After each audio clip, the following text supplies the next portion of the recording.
saudaraku yang dirahmati Allah, Sayyidina Ali karramallahu wajhah, beliau pun pernah menyebutkan dan menuturkan di dalam qaulnya, di dalam perkataannya, mata batin itu adalah mata yang lebih berguna daripada mata zahir. Mata batin itu lebih berguna daripada mata zahir. Bahkan sampai Sayyidina Ali menyebutkan nadharul basari la yujdi idza amiyatil basirah. Idza amiyatil basirah. Penglihatan mata tidak berguna bila mata hati telah menjadi buta. Mata kita nih, mata zahir nih nggak akan pernah berguna, kata Sayyidina Ali, kalau mata hati kita mati. Buat apa Anda punya mata zahir tapi mata batin Anda mati, kata Sayyidina Ali. Tidak ada rasa kebencian kepada orang-orang yang berbuat maksiat. Kau lihat kemungkaran, kau tidak benci, bahkan kau senang. Mata batinmu mati, kata Sayyidina Ali. Ya, maka yang demikian itu adalah sesuatu yang tidak berguna. Mata zahir yang kita punya ini ya nggak bakal berguna kalau mata hati kita mati. Yang bagus itu mata hati kita hidup, mata zahir akan terbawa hidupnya. Akan terbawa hidupnya itu. Ya, kalau orang mata batinnya hidup, saudara, maaf ya. Orang kalau mata batin itu mata hati ya. Mata hatinya itu hidup, saudara. Ya. Ketika dia berada di dalam kegelapan, ya ada cahaya yang menerangi dia, yang menuntun pada kebenaran. Menuntun kebenaran untuk membuka kegelapan itu. Kalau mata batinnya hidup. Tapi kalau mata batinnya mati, jangankan gelap, terang aja dia nggak lihat. Betul? Terang aja dia nggak lihat. Itu merupakan makna. Ya, makna itu artinya arti orang yang punya mata zahirnya hidup tapi mata batinnya mati, jangan gelap, terang aja dia nggak ngelihat. Maksudnya nggak ngelihat apa? Nggak ikut dalam taat gitu, nggak mau mencari kebenaran, ya, nggak mau cari kebenaran. Saudara, ya, mata batinnya itu, mata hatinya itu hidup, ya. Mata batin itu atau mata hati itu kaitannya dengan ruhiyah. Ruhiyah itu artinya cahaya kebenaran yang udah ditimbulkan oleh Allah. Kalau udah ada cahaya kebenaran ditimbulkan Allah, dia itu nggak suka dengan maksiat-maksiat gitu. Sehingga mata ini ketika terfokus pada maksiat, dia selalu menundukkan kepalanya dan beristighfar kepada Allah. Karena mata batinnya menolak, saudara. Mata hatinya menolak. Ada perempuan cantik di jalan. Mata batin antum, mata hatimu hidup. Mata zahirmu hidup. Ketika kau lihat perempuan di jalan itu, maka kau tundukkan kepalamu, lantas beristighfar kepada Allah. Astagfirullahaladzim. Tunduk. Karena mata hatinya hidup.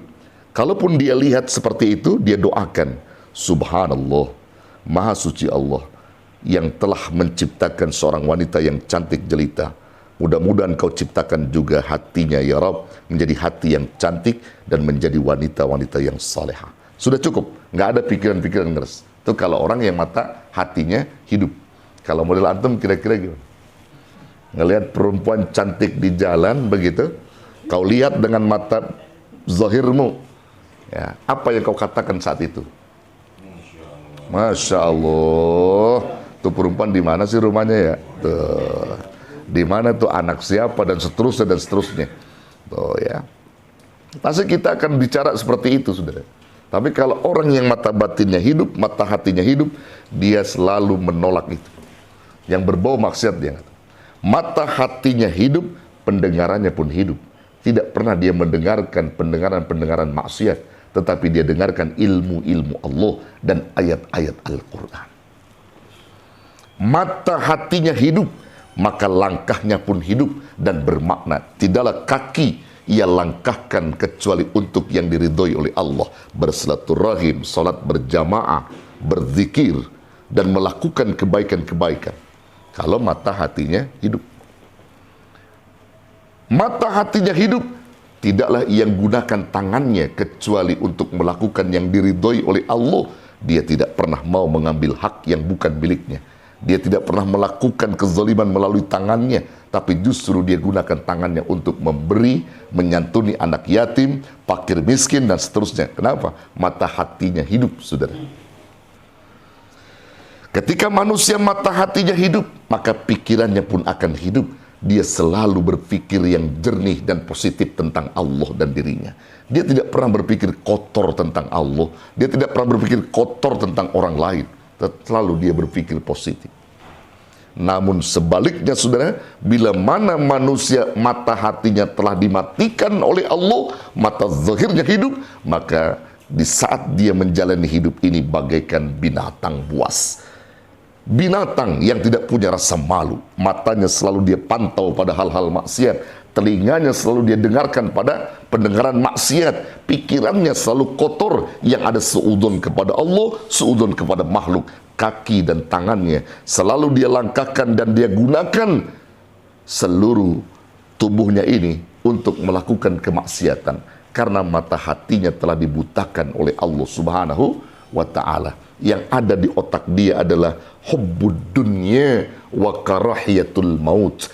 Cinta sama dunia, takut sama mati, benci sama mati. Yang ada di otak dia cuma dunia, dunia, dunia. Namun dia nggak pernah pikirkan tentang kematian.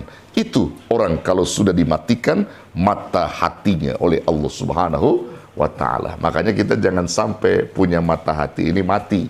Untuk bisa menghidupkan mata hati kita itu dengan cara apa? Nah, disinilah Sayyidina Ali menyebutkan, agar mata hatimu itu hidup, ya, agar mata batinmu itu hidup, katanya, maka disebutkan Sayyidina Ali, jangan pernah kamu menengok tentang keburukan orang lain, tapi tengoklah tentang keburukanmu sendiri.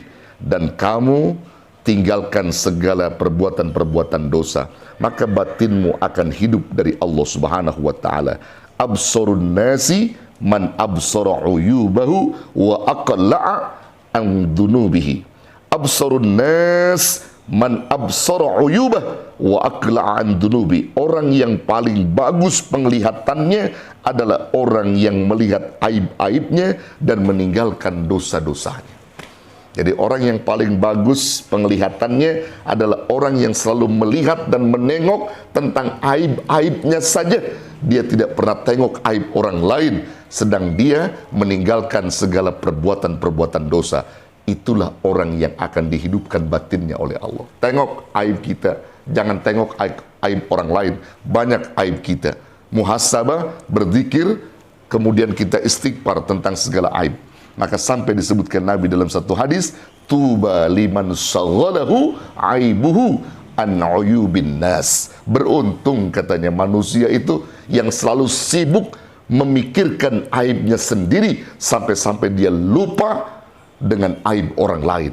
Kenapa? Karena dia koreksi diri sendiri saja. Banyak dosa yang selama ini.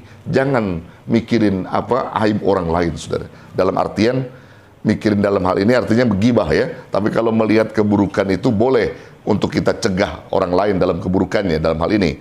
Tapi kalau tadi masalah aib, jangan pernah kita tengok-tengok aib orang lain. Yang ada kita tengok aja aib kita, supaya mata batin kita ini dihidupkan oleh Allah Subhanahu wa ta'ala. Bisa begitu? Insya Allah. Jangan sampai kita itu sukanya mencari-cari kesalahan orang. Ya, kita kan senangnya begitu, ya, mencari-cari kesalahan orang, padahal kesalahan kita juga banyak numpuk.